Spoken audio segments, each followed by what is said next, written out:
We're here today with the Evansville Wartime Museum with Benjamin Bloodworth. Could you tell us your full name and when you were born? Benjamin Wayne Bloodworth, February 22nd, 1936. Okay, can you tell us about something about your family when you were a kid, where you grew up and where you went to school? Yeah, I grew up on Keck Avenue in Evansville near Chrysler Corporation, and what us kids called the restricted zone down at the end of Keck. They had that all, had guard towers and all that, which did nothing but encourage us to. But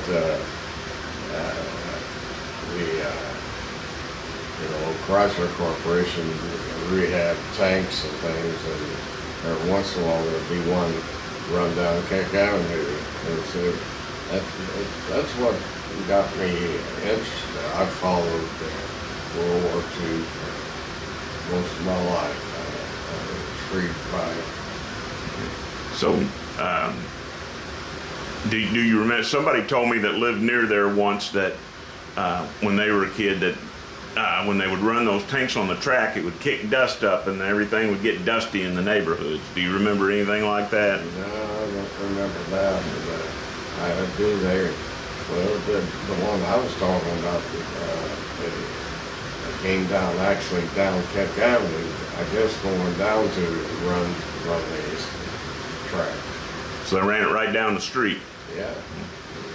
Yeah, well, we were thrilled about that. Oh, yeah.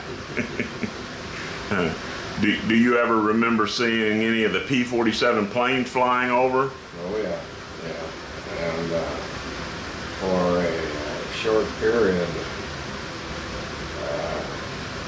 as part of my high school, I was in they took us out to mechanic arts at that time, and they had the P-47 motor and all that. So, but yeah, we were over quite often. So in that area, where did you go to grade school? Henry Reese. Okay. Down a couple of blocks. And then you went to Central High School? The old Central High School. Yeah. Okay. But it was a good neighborhood for kids, and with all that activity going on, it kept our interest. Yeah, I'm sure it was an exciting time in the city. So much going on here. Do you ever remember being downtown, like on a weekend when all the soldiers were in town from Camp Breckenridge? Oh, yeah. The other thing that I forgot to mention back in the restricted area, and you probably know this, but those low buildings that were still there is where my understanding is where the ammunition was put together, I guess you'd say, and there were some bunkers that they stored it in. After they took down the fences and everything, all us kids would go in there and look in the bunkers, and there was a pretty good sized lake there too at that time. Okay. What did your parents do for? Well, my dad was a factory worker. He worked at Serval and then Whirlpool, and Mom did work for a while before they were married. She worked at Paul's Castor. But we had other relatives in that area. The same area? And my uncle served in World War II. He was a commercial photographer, and he, in fact, he told me stories of, he was stationed down, I think, at Tampa, and they developed the pictures of Omaha Beach and so forth Wow. ahead of the invasion. Wow. Now, your dad worked at Servell. Is that where he worked during World War II? Yes, and there was another Whirlpool Seeger was in somewhere. Mhm. Seeger Sunbeam? Seeger Sunbeam? Yeah, I think Yeah. you're right. Yeah. I'll be 90 soon, so Yeah. memories. Do you know if your father worked on the wings of the airplane? He did, at Briggs, over on Columbia Street, I think it was. Yeah, and also,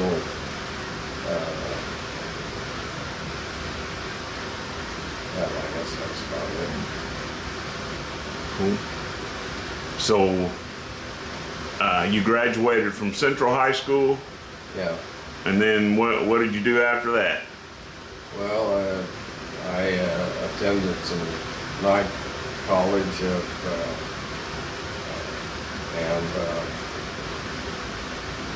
went on into banking as a messenger, and during that time in Florida I went to the University of Virginia and University of Chicago and special banking courses. But, that's about it. So what bank did you start at in Evansville? Was that your first banking job in Evansville? Right, as a Which- messenger. Which bank was it? I was the old, the National City Banks, no longer in existence. But, Yeah, I had a second cousin, that's where he started too. He probably would have been a little younger. His name was Harold Mann. But yeah, some of the same stuff. So you started as a messenger there Yeah. at that bank. Okay. And then you went to school to, high school, and what positions what was your first position beyond well, messenger? I'm glad you said something because it brought something back to mind. At National City, I started as a messenger and ended up what we call the assistant cashier, which is the first officer position. But then moved the family to Florida. There's something else you said that triggered the memory. What did you say? Well, like I said, I had a relative that worked at National City also, Yeah. and that was a pretty building, wasn't it? With Yeah. their wall had all that wood and everything was part of it. Yeah. The basement and stuff. Yeah. Yeah, back in those days they had, I was, at one of the banks, either old or National City, they had a guy sit up on the balcony with a shotgun. No. The guards carried weapons back there. Yeah. But there was something else you said that may come back. Yeah. So, then you spent the most part of your career in banking in Florida. What part of Florida were you in? And Fort Lauderdale and Gainesville. And really, it's about an even deal as far as banking here in Evansville and Florida. Yeah. But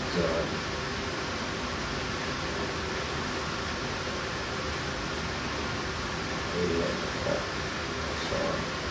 So then, after retirement, you moved back to Evansville. Yes, those are my parents' health issues.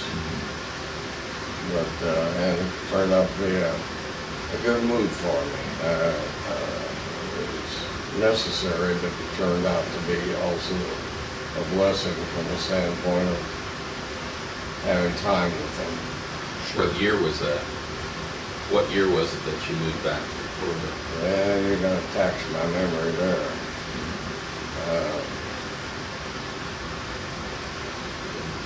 In the 70s or the 80s? Huh? Was it in the 1970s or the 1980s or?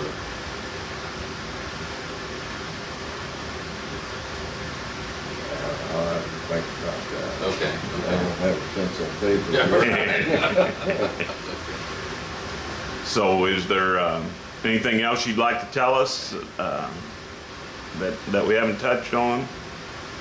Oh, yeah, there's something about,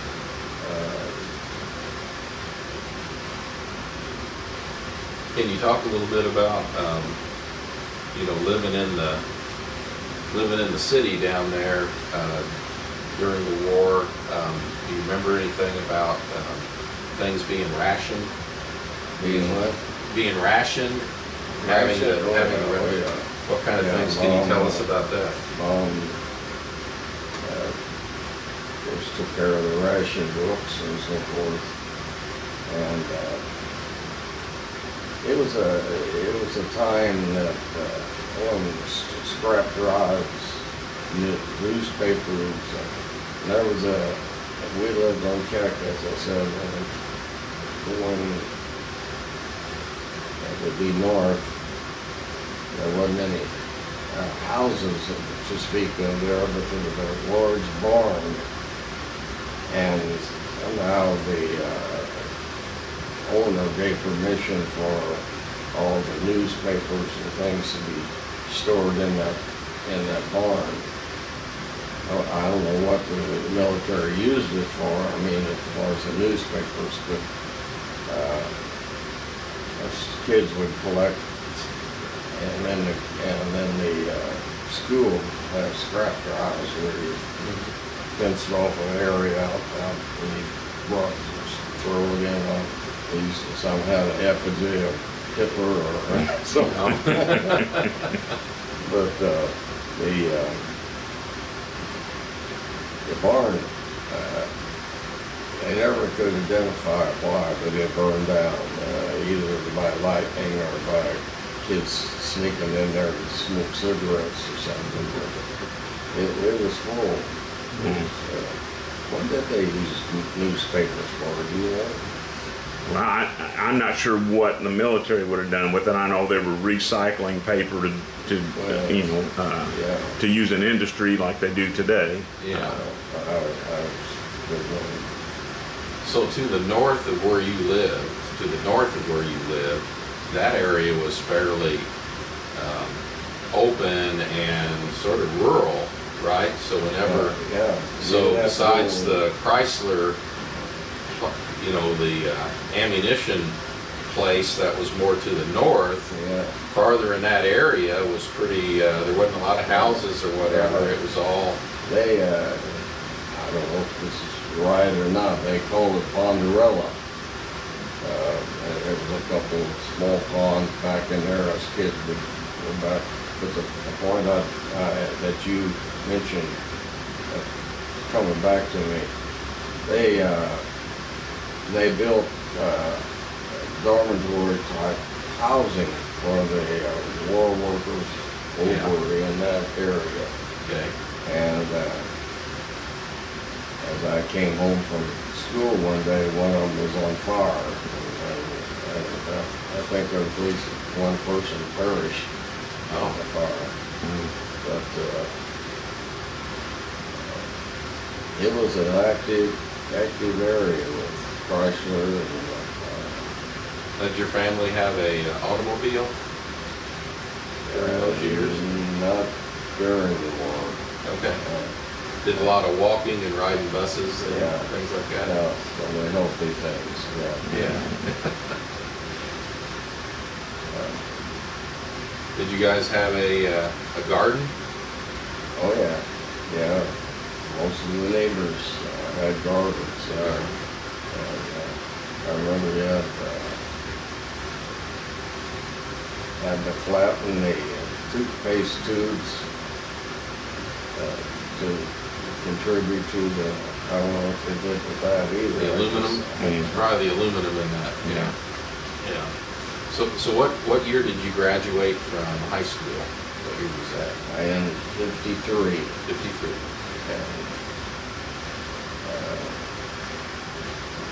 And while we were away, of course, they tore down old Central. I would have liked to have gone through it again when we came back to town, but it's now a parking lot. Of course, The gym's still there, right? I think the The gym's still there. YMCA. that's where my wife and I met, was at a basketball game at the gym.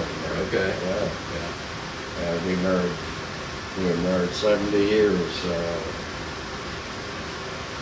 Let's see. Back in June of this year. So is there a big rivalry between Central and Wrights for the basketball games? And Boise, yeah. And Boise. Yeah, that was big, a big draw down when they had bad games at that Central gym. Yeah, I remember going to games there when I was a kid. Yeah. I don't remember how many people the gym could hold, but at that time it was fully occupied when there was a game going on. But that experience down in there with the guard towers and all that, like I said before, I have an interest and I've followed it all my life. Now those guard towers I assume they were manned by military personnel. I guess so. They had searchlights and tall fences. Mm-hmm. Yeah, I've seen pictures of them. Yeah, with doing stuff with the primer and the gunpowder and all that kind of stuff, they had to be very careful. Yeah. Just not even for people that didn't need to be there. I heard as a kid that the roofs of those places were not complete, or they were left to where if there was an explosion, the roof would go off. Whether that's true or not, I don't know. I think that is true.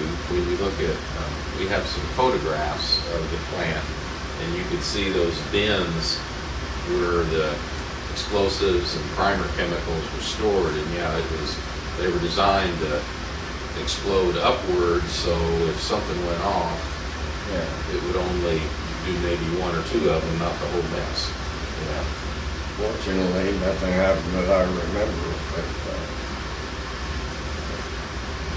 sure piqued the interest of the neighborhood kids. Yeah, I bet it did.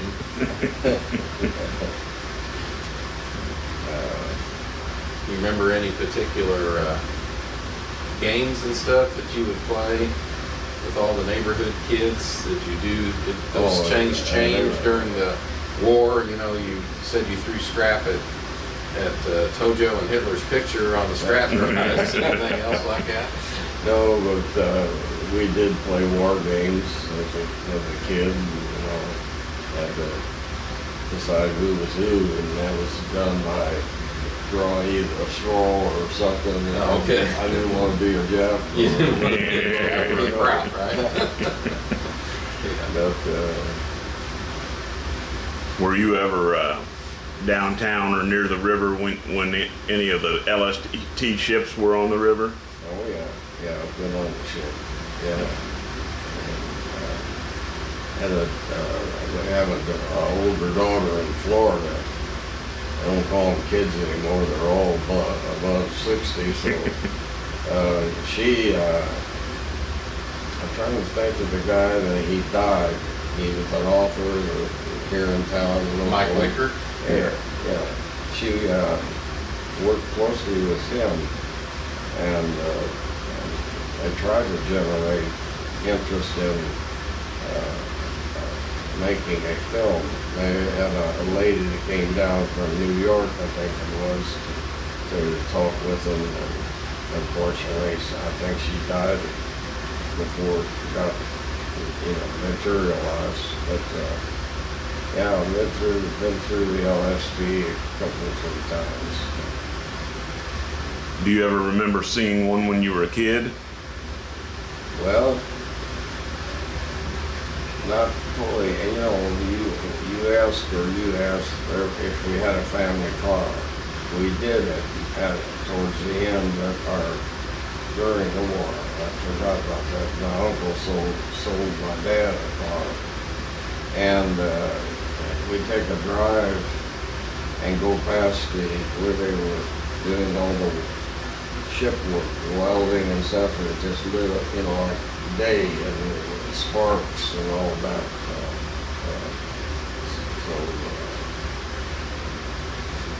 Yeah. You remember seeing that, so going by at night, they would Yeah. have all the lights, and then they'd be Yeah. working Yeah. around the clock and see all the sparks and Yes, that's right. everything. That's interesting. Yeah, and you know, the Greyhound bus station was a busy place then with soldiers, and Yeah, I bet. I remember that. The Elnian Railroad Station was very busy, it sounded like, too, with soldiers. What station? The Elnian Railroad Station. Oh, yeah. Do you ever remember seeing the canteen, the Red Cross canteen by the Elnian Station? So, yeah. The Red Cross canteen?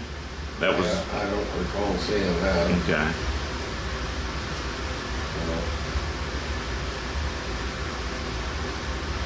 Is there anything else you'd like to tell us before we conclude our interview today? Well, I'll probably remember some things after you leave. But, it was nice of you to come by and hear about my childhood. No, we appreciate you taking the time to tell us about it. Thank you very much. You're welcome.